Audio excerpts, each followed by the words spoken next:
Começa agora mais um programa Crescendo em Cristo, série de estudos bíblicos produzida por pastores colaboradores da Rádio CPT. Olá, eu sou o Jackson Júnior Olman, sou pastor da IELB na comunidade evangélica luterana Concórdia, de Florianópolis, Santa Catarina, e essa é a primeira vez que eu estou participando do Crescendo em Cristo, e é uma grata satisfação poder compartilhar um pouquinho com vocês a respeito dessa palavra de Deus, que nós não nos envergonhamos, pois sabemos que ela é uma palavra poderosa para a salvação de todos. Que Deus abençoe o nosso meditar. A nossa tarefa hoje é ler e meditar sobre a segunda carta do apóstolo Paulo a Timóteo, no capítulo 1, e essa carta tem um tom de despedida. O apóstolo Paulo estava preso em Roma e escreve ao jovem pastor Timóteo na cidade de Éfeso. Paulo sabia que a vida dele já estava chegando ao fim. E essa carta tem, então, a ideia mais séria de passar o bastão para que Timóteo desse seguimento na pregação e anúncio do Evangelho Salvador. Paulo e Timóteo haviam sido companheiros de viagem. A segunda e terceira viagens missionárias eles fizeram conjuntamente, mas eles foram separados em um determinado momento.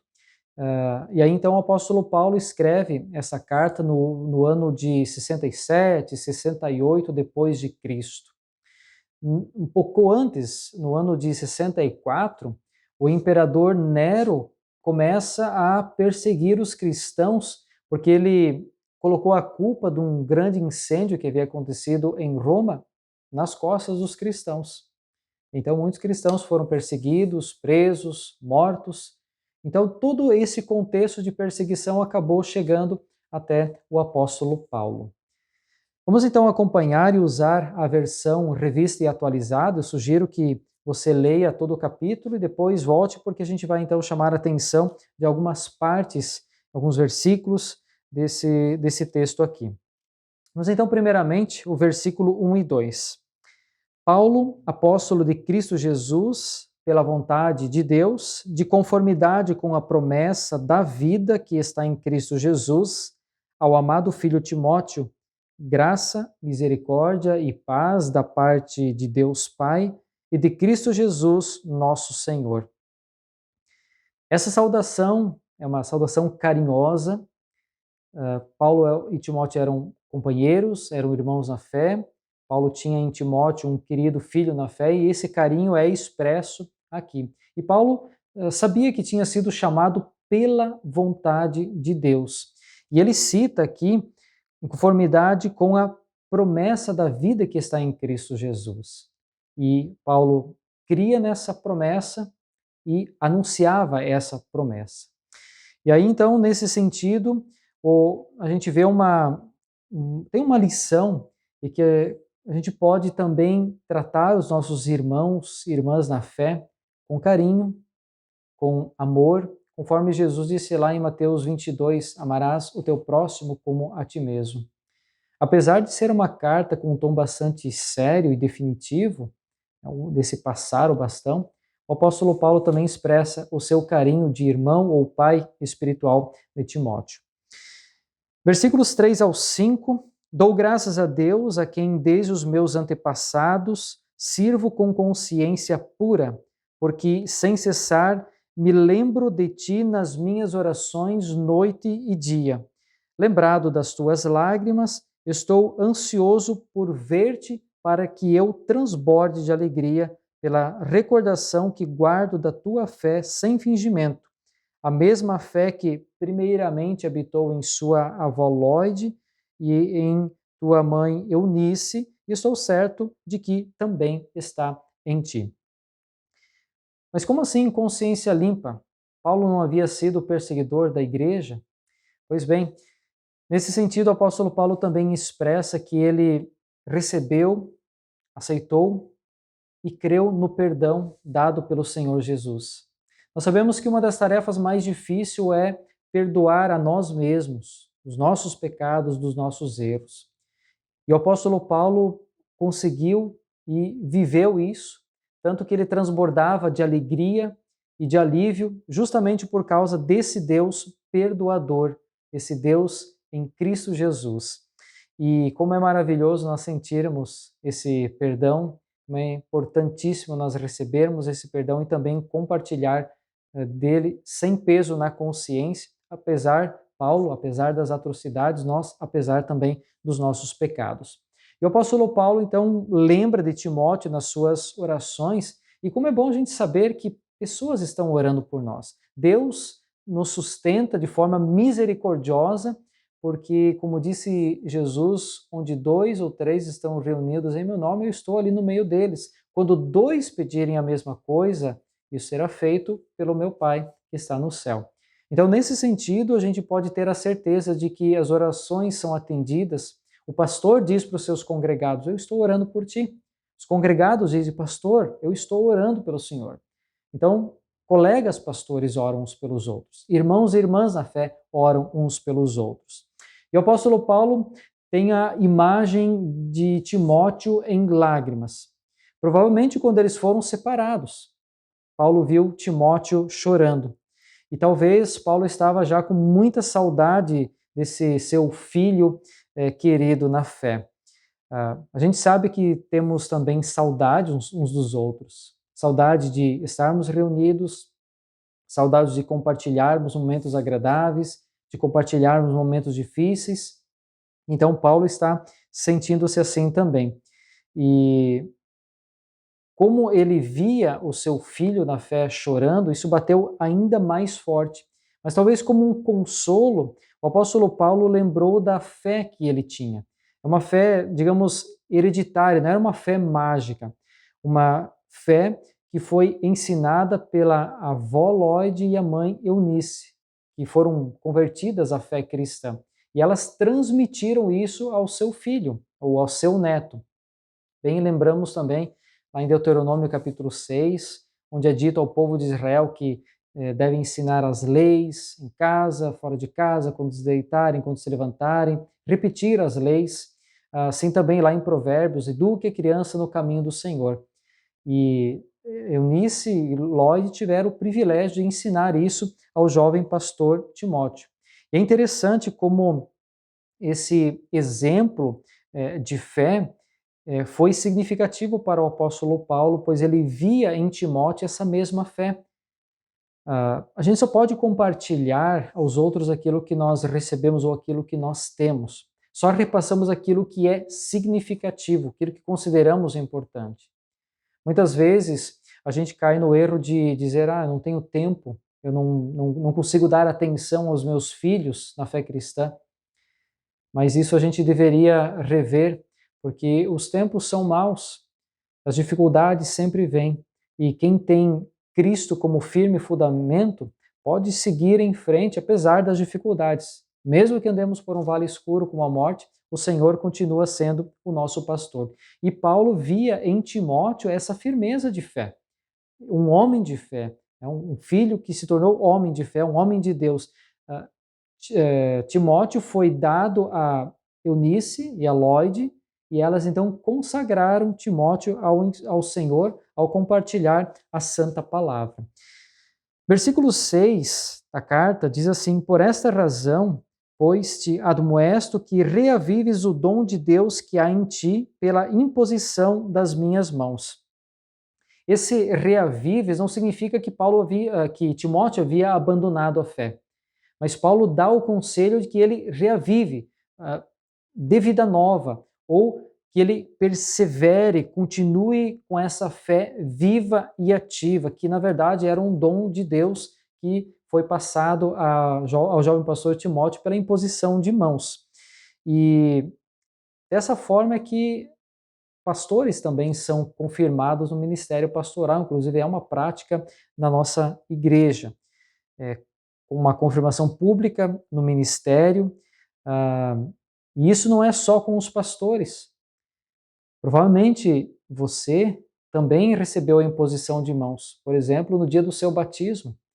Pelo lavar regenerador e renovador do Espírito Santo, você foi confirmado entre os eleitos, entre os salvos.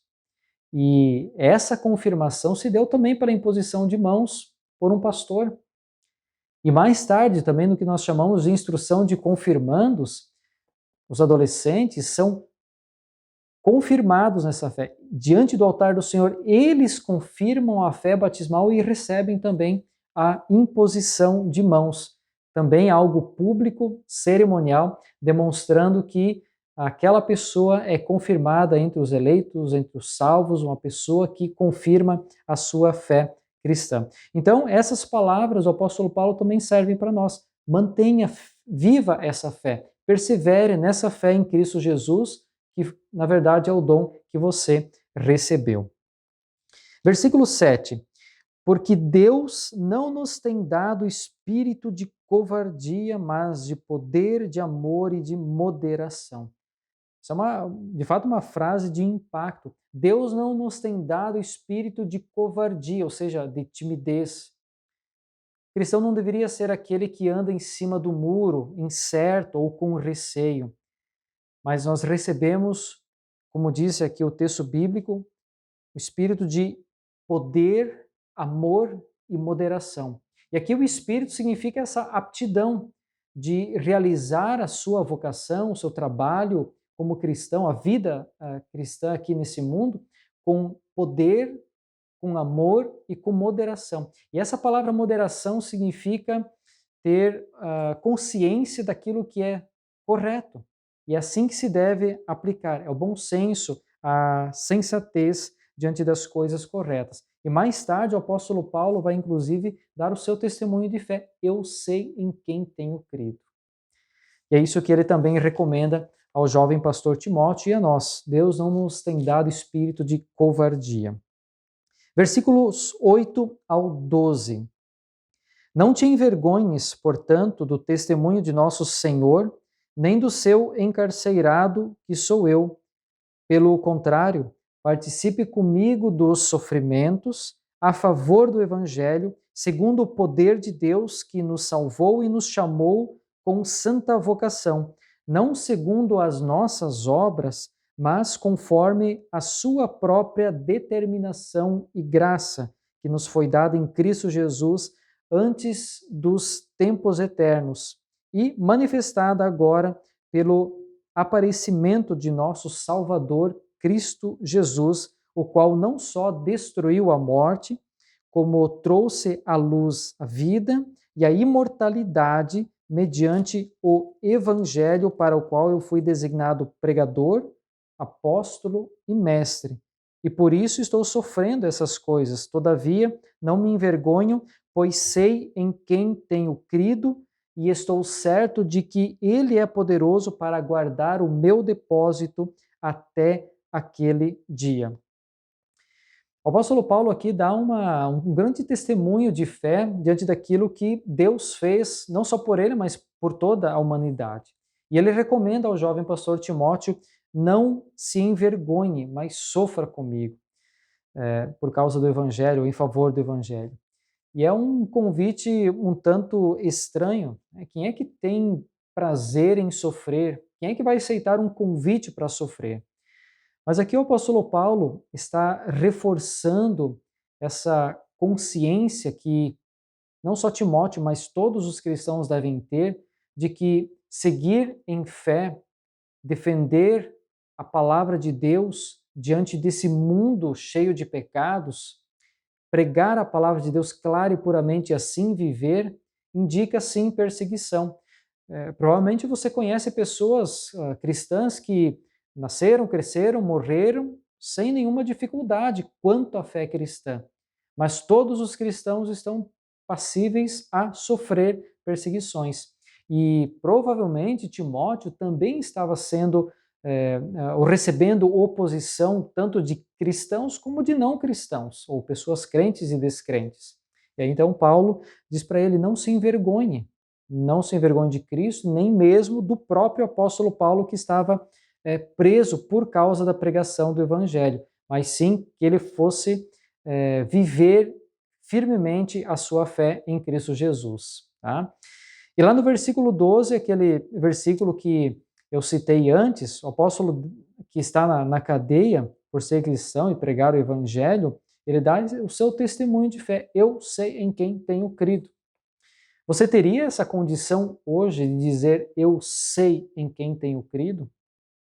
Perceba que Paulo não diz, eu tenho fé, ou ele olha, eu sei o que eu estou fazendo, mas ele aponta para a sua dependência em Cristo Jesus, o seu Senhor e Salvador. Lá no versículo 9, ele usa duas palavras bastante significativas, onde ele diz, e nos chamou com santa vocação. Além de Deus salvar em Cristo Jesus, ele nos chamou para um chamamento santo, não sendo redundante, mas a um chamado, a uma eleição, a uma escolha, ou nomeação oficial da parte de Deus, especialmente aqui a Timóteo, para uma finalidade santa, uma vocação, ofício, uma tarefa própria de quem recebeu esse chamado. E o cristão tem a vocação de viver a sua fé aqui nesse mundo, mas não apenas de forma teórica ou apenas espiritual, mas na prática, do dia a dia, diante das mais diversas situações, diante das mais diversas necessidades, diante dos mais diversos próximos que nos são apresentados. Nós muitas vezes nem os conhecemos, não escolhemos esses próximos, mas eles são colocados diante de nós. E nós estamos aí justamente para ajudá-los. Assim como, por exemplo, um prefeito de uma cidade, ele não é eleito para ficar tomando cafezinho no gabinete ou maquinando ações corruptas, assim também o cristão, ele é chamado não para cruzar os braços, mas para realizar a sua santa vocação no mundo que tem tarefas maravilhosas, e isso é um privilégio para nós. Por exemplo, falar do amor salvador do nosso Senhor Jesus Cristo, o crucificado e ressurreto para a salvação de toda a humanidade. Eu recebi essa mensagem, eu recebi essa fé salvadora e também eu compartilho diante da minha vocação. E assim também estende-se na vocação de pai, mãe, avó, professor, enfim, são várias as vocações. E aí nós lembramos a própria vocação de Eunice, a mãe, e Lloyd, a avó de Timóteo. Ele foi instruído na fé cristã. E dentro da nossa vocação como pais cristãos, também temos esse privilégio de ensinar os nossos filhos a trilhar esse mesmo caminho que é Cristo Jesus. E isso vale a pena até mesmo passar por aflições, porque é poder de Deus, não algo vergonhoso, mas é salvação de muitas pessoas. Versículo 13 e 14. Mantenha o padrão das sãs palavras que de mim ouvisse com fé e com amor que está em Cristo Jesus. Guarda o bom depósito mediante o Espírito Santo que habita em nós. Paulo disse lá aos Coríntios, nós somos templo do Espírito Santo. E aqui ele novamente fala a respeito disso ao jovem pastor Timóteo. E essas palavras até me fizeram lembrar o relato lá em Gênesis capítulo 2, quando Deus plantou um jardim no Éden e colocou Adão para cultivar e guardar o jardim. A obra de Deus, ela está pronta. É uma obra magnífica, excelente. E então, guarda, não desperdice, não desobedeça, não tranque, não permita que isso seja perdido, mas sim busque realizar aquilo que é próprio e foi dado para você, a obra de Deus. E por sermos cristãos e recebemos o Espírito Santo que está em nós, a obra da salvação está pronta, então guarde isso para que você não perca. Afinal de contas, isso foi dado e confiado. Dado no sentido de salvação, você recebeu a salvação, e confiado para que essa salvação também seja transmitida a outras pessoas. E por fim, versículos 15 ao 18, é dito, está cientes de que todos os da Ásia me abandonaram. Dentre eles, cito Fígelo e Hermógenes. Conceda ao Senhor misericórdia à casa de Onesíforo, porque muitas vezes me deu ânimo e nunca se envergonhou das minhas algemas. Antes, tendo ele chegado a Roma, me procurou solicitamente até me encontrar. O Senhor lhe conceda naquele dia achar misericórdia da parte do Senhor. E tu sabes melhor do que eu quantos serviços me prestou ele em Éfeso. Nesses versículos finais, o apóstolo Paulo cita provavelmente com um grande lamento que todos da Ásia o abandonaram. E ele cita apenas 2 nomes aqui, que é o Fígelo e o Hermógenes. Não se tem mais nada a respeito deles, mas pelo que Paulo fala, eles eram opositores à pregação do Evangelho. Mas Paulo faz questão de destacar Onesíforo e a sua casa, ou a sua família. Não apenas ele, a esposa, mas toda a sua família, filhos, empregados, enfim, todos os que faziam parte da sua família, que era parceira do apóstolo Paulo no trabalho do Senhor em Roma e em Éfeso.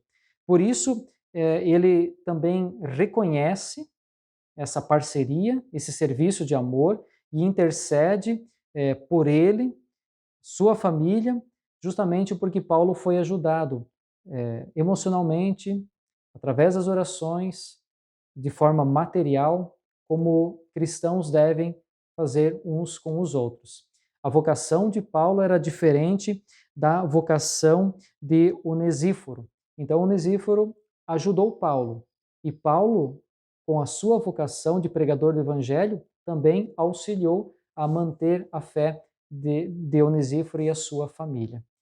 Grande é a misericórdia de Deus, nós podemos ser parceiros uns dos outros. Então, que Deus também esteja presente na sua vida, lembrando de orar pelos missionários, fazer a sua parte conforme a vocação que Deus lhe deu e também guardando esta fé para a sua salvação e compartilhando com outras pessoas. Obrigado pela oportunidade, Deus abençoe a todos nós.